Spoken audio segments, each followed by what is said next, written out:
संख्याज्ञान यावर आधारित जे काही प्रश्न आहेत ते आपण सोडवण्यात येतो. तर पहा प्रश्न काय, खालीलपैकी कोणते विधान असत्य आहे? असत्य म्हणजे चुकीचं. कोणतं विधान चुकीचं आपल्याला सांगायचं आहे? पहिलं पहा पर्याय, शून्य या संख्येची गुणाकार व्यस्त संख्या नाही.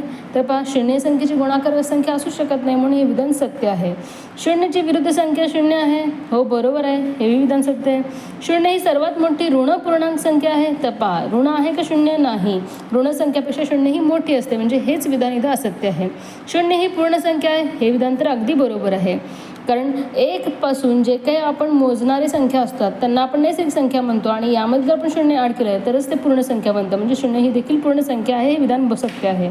आपल्याला असत्य निवडायचं आहे, म्हणजे 3 नंबरचं जे काही पर्याय याला तुम्हाला गोल करायचं आहे मुलांना. त्यानंतर x - 5 ही एक मूळ संख्या असेल तर या संख्येची जोडमूळ संख्या खालीलपैकी कोणती? आता जोडमूळ संख्या कोणाला म्हणतात? तर अशा 2 मूळ संख्या ज्यामधील फरक 2 असतो, त्याला आपण काय म्हणतो? जोडमूळ संख्या. मग x - 2 ही काय आहे? मूळ संख्या आहे सांगितलेलं आहे. मग आता यामध्ये आपल्याला -2 करायचं आहे, म्हणजे आपल्याला त्याची जोडमूळ संख्या मिळणार आहे. मग पहा, ऋणे काय होणार आहे? -5 -2 दोघांची बेरीज होणार आहे आणि -7 होणार आहे, म्हणजे x - 7 ही असणार आहे त्याची जोडमूळ संख्या.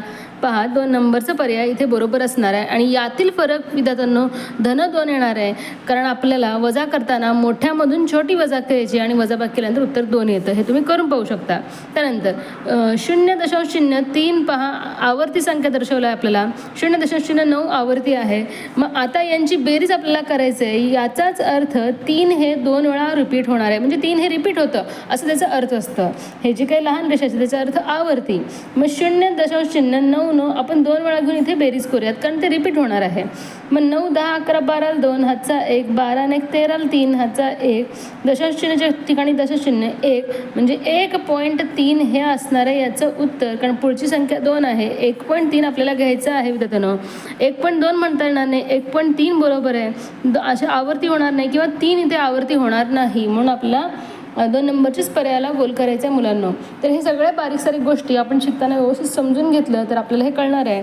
कारण इथे आपल्याला दिलेल्या अंकाच्या पुढे जर 5च्या पुढची संख्या असेल तर आपल्याला 4 करता येतं, 5च्या आतील असेल तर 3च आपल्याला ठेवायचं असतं.